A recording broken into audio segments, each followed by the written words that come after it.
My name is Adrienne Fast. I'm the Curator of Art and Visual Culture at the Reach Gallery Museum in Abbotsford, BC. Welcome to the third episode of this virtual tour of the exhibition, A Soul is Not Made of Atoms. In this episode, we'll be looking at specific artworks that explore a couple of the dominant themes of the exhibition, specifically our relationship with nature and, connected to that, experiences of ecological grief, and secondly, our relationship with time and forging connections between past, present, and future. I want to begin with a set of 3 artists' books titled Shored Lines. Each book represents the topography of a different landscape, rendered in a kind of stepped elevation. The pages of the book are matte black, and as you read the book and turn the pages, more and more of the landscape is submerged beneath these black waves. The geographies that are represented here are all locations that are going to see dramatic changes in the future as a result of rising ocean levels. Places, for example, like the land bridge between Nova Scotia and New Brunswick, which is very likely to erode away, or a point of land in Russia where it's predicted that the Black Sea will eventually flood into the Caspian Sea. These particular locations serve as catalysts for the imagination, because as human beings, it can be hard for us to discern and respond to small, incremental changes to things like temperatures and ocean levels. But these locations are where there's going to be kind of breakthrough moments. These are places where geological time is going to feel incredibly speeded up.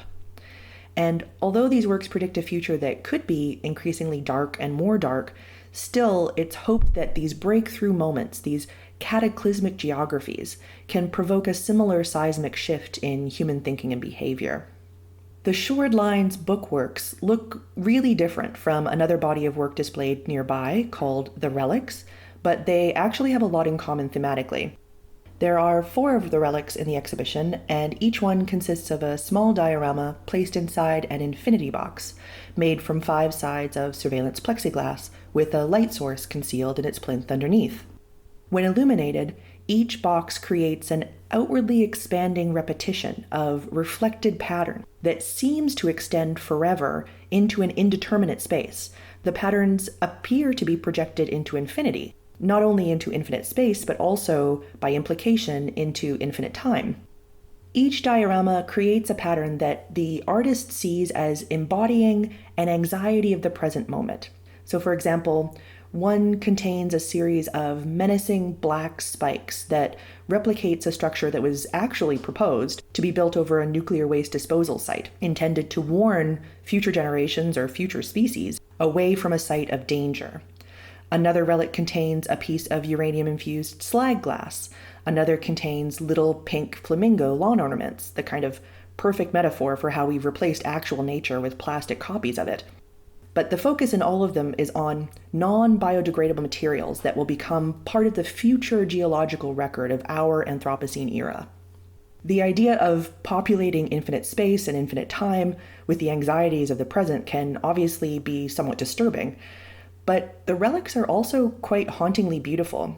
They have the potential to captivate us with moments of beauty, even at the same time that they disturb us. This is a quality that is also shared by the final body of work in the exhibition. This is a series of wall-mounted, text-based works called A Solve for Grief. In these works, the artist forges a connection between collectively felt experiences of ecological grief and personal grief experienced by all of us as individuals in our own lives. The texts are taken from a journal written by the artist as a way of working through the illness and death of a beloved pet. The texts are rendered using microprism acrylic that changes color as you move through the space, making them dynamic and changing, reminding us that grief is never static. It is always something lived with and through over time. The texts themselves are poignant and moving, and they are intended as a reminder of the beauty that persists and can be found in moments of loss, despair, and even in the navigation of a new reality. We hope you've enjoyed this virtual tour of A Soul is Not Made of Atoms. Please be sure to look for future tours of other exhibitions coming soon.